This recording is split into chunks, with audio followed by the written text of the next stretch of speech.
Hey guys, Mark here from ratings.com, and today we're comparing the Bowers & Wilkins PX to one of our most recommended headset, the Bose QuietComfort 35 Series 2. They're both wireless noise-canceling over-ears, mostly meant for commute and travel, but they both do well as casual everyday headphones. So which one should you choose? And since they're both fairly pricey, are they the best options for your use case, or are you better off with a cheaper alternative? Well, in this review, we'll compare the design, sound quality, and isolation, as well as the active features and connection options. But as always, let's start with what's in the box. So inside the B&W's box, you have the Bowers & Wilkins PX headphones, a micro USB charging cable, a simple 1.8 TRS audio cable, and a stylish carrying pouch that would have been better if it was a case, but still offers decent protection. Inside the Bose box, you have a sturdy carrying case, same as the original QC35, then the QC35 Series 2 headphones, a micro USB charging cable, and a 1.8 TRS audio cable, but this time, no airline adapter. And that's pretty much it. And let's get the boxes out of the way and compare the design. For build quality, the clear winner here are the Bowers & Wilkins PX. They have a sturdy and premium design that feels a little bit more durable than the Bose. The headband is a thick, well-padded metal frame, and the ear cups are dense and made of a good combination of plastic and metal. The pads are even magnetically attached to the cups, so you can easily remove them and swap them out for a new pair. They also give you that satisfying click when you put them back, which is always nice. The Bose, on the other hand, are decently well built and fairly durable, but their mostly plastic build quality does not reflect their price range, especially since they're not that much cheaper than the B&Ws. On the upside, they're way lighter, which also factors into the next category, comfort. Here, Bose far outclasses the B&Ws. They are one of, if not the most comfortable wireless over-ears that we've tested. They're lightweight and well-padded with a soft fabric that feels great on the skin and doesn't cause any soreness or fatigue, even after hours of listening. They may make your ears a little warm after a while, but you won't get that tight, clamping sensation that you will with the PX.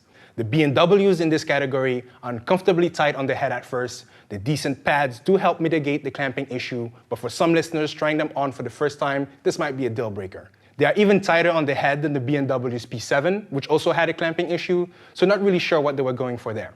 Lastly, for their control scheme, and here it's pretty much a tie. Both headphones are fairly straightforward and easy to use. They both have a 3-button setup for volume controls, call music, and track skipping. The Bose buttons have slightly better feedback, and the Series 2 version of the QC35 adds new controls. You now have a dedicated button on the left ear cup that triggers the built-in Google Assistant once set up with your phone. It also cycles between high, low, and no noise canceling, which is a good addition that felt missing on the original QC35s. The B&W have a similar layout for the most part, so the up and down buttons control volume, and the middle raised button for play, pause, and track skipping. The power switch also puts them in pairing mode if you press and hold. They also have a dedicated noise canceling button that enables and disables the feature. However, it doesn't cycle through noise-canceling modes like the Bose, so you have to use the app for that, but it's a minor inconvenience at most and won't be an issue for day-to-day use. So overall, design-wise, the B&W PX are much better built than the Bose and actually feel like premium headphones. However, they're nowhere near as comfortable. In this case, if you value comfort over build quality, then the QC35 will be the better option. But if a premium design is what you're looking for, then get the PX. And that's it for the design section. So now let's compare the sound quality and isolation with sound. If sound quality is your priority, then the choice is easy. The Bose QuietComfort 35 2 is the better sounding of the two. But before looking at their measurement results, we're going to play a recording we've done with these two headphones so you can get an idea about how their sound profile compares for yourself. Just keep in mind that this is a relative comparison and not an absolute one. So it is good for seeing which headphone has more bass or treble, for example, but you won't be able to judge their actual sound profile. And if you get one of these headphones and listen to the same track that we've used here, you most likely won't hear the same thing.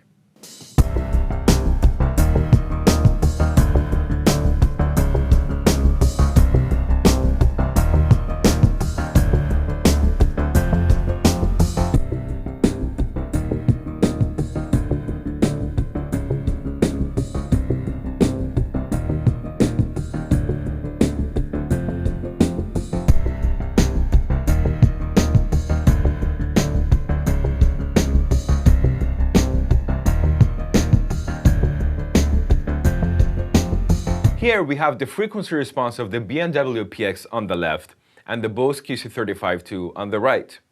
Both of these headphones have an extended and deep bass, but the tilt in the B&W's bass response favors high bass and the tilt in the Bose favors low bass. This means that the bass of the Bose is going to be quite thumpy without sounding muddy.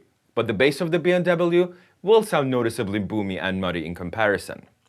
In the mid-range, there is something similar happening. Both the B&W and the Bose have an even mid-range response, but the bump in PX's low-mid, which is actually the continuation of the high bass bump, is going to add significant thickness to the vocals and clutter and muddiness to the overall mix. In comparison, the Bose have a more clear and balanced mid-range.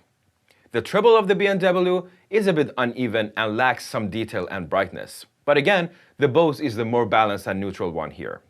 However, some people tend to find the treble of the Bose a little harsh sounding. If you're one of those and have access to an EQ, then a couple of dB of cut around 6 kHz should take care of most of that for you. Another area in which the B&W falls short is the frequency response consistency. Not only switching the noise cancelling mode from office, measured here, to city or flight negatively affects their frequency response, but we also notice that their bass delivery is very sensitive to positioning and seal. Here we have the frequency response consistency plot of the PX on the left and the QC35-2 on the right. As you can see in the bass range, which we measure on 5 human subjects, the B&W is a lot less consistent. And the red line here with more than 9 dB of drop in bass at 60 Hz is the bass of the PX on our human subject who wears glasses. Now, for isolation and leakage, we have also recorded a comparison, which we're going to play now. First up is isolation.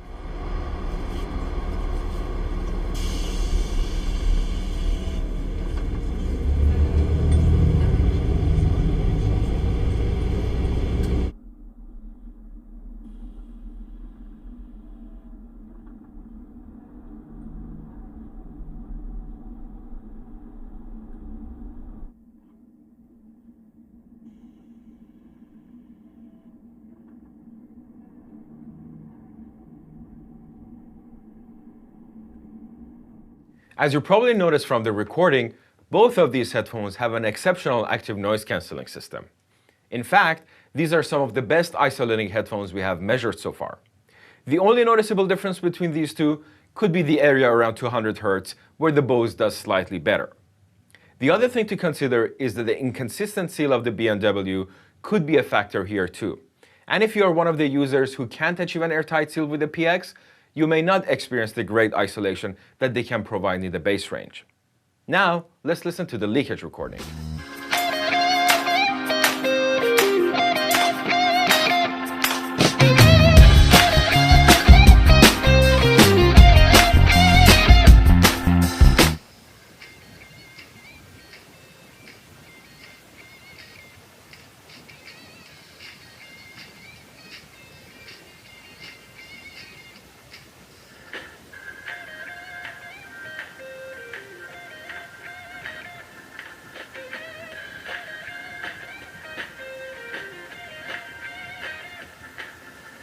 In terms of leakage, it is the B&W that performs significantly better. And as you can see here, they don't really leak in the mid-range. However, the Bose leaks both in the mid and treble ranges, which could be disturbing to people around you if you're in a relatively quiet environment and listening at a loud volume. Now let's go back to Mark for the active features. Latency-wise, the B&W perform a bit better than the Bose, but not by much. They have about 199 milliseconds of latency compared to the Bose at around 220 milliseconds. They both won't be suitable for watching a lot of video content or gaming. However, they're fairly average compared to most Bluetooth headsets, which would be fine for most listeners. As for the wireless range, it's a mixed performance. The Bose do better than the B&W when obstructed at 41 feet compared to 32, but the B&W reached much farther in direct line of sight. In this case, the Bose are slightly better since the obstructed range is a more realistic indoor scenario, but they should both be fine for most use cases, especially if you keep your phone or Bluetooth source in your pocket. For the battery life, here the Bose are slightly better overall since they charge faster and have passive playback, so you can still use them when the battery dies. They have about 20 hours of continuous playtime compared to 25 from the B&Ws. However, they charge fully in about 2.2 hours on average, whereas the B&Ws took about 4 hours for a full charge. Both headphones should have more than enough juice for a full day, even if you're a heavy user, but the lack of passive playback on the B&Ws does make them a bit limited when you're not close to a power source. Say if you're on the road or on a long flight and forgot your USB-C cable. On the upside, you can charge the B&Ws while listening to them, which makes them a decent option for the office. As for the app support, the Bose Connect app with the most recent update is a little bit better than the B&W's headphones app. With the Bose, you get an adjustable noise cancelling option, auto off timer settings, and an in-app player. The app also feels a bit better designed. As for the B&W, you get a very bare bones list of features. You can switch between noise cancelling modes, and you can enable or disable the smart pause function that pauses the music when you remove the headphones, but that's about it really. The lack of an equalizer makes both headphones feel a little bland when compared to some of the other wireless headsets like the Sennheiser PXC550 or the Sony WH-1000XM2. However, since the Bose sound pretty balanced, the absence of an EQ isn't as noticeable as on the B&Ws. Lastly, for the connection options, both are Bluetooth headphones that can pair simultaneously with 2 devices. However, the B&W do not have NFC support. On the upside, they do have aptX HD and come with a USB-C cable that you can use for audio with your PC. They also both come with a standard 1A TRS audio cable.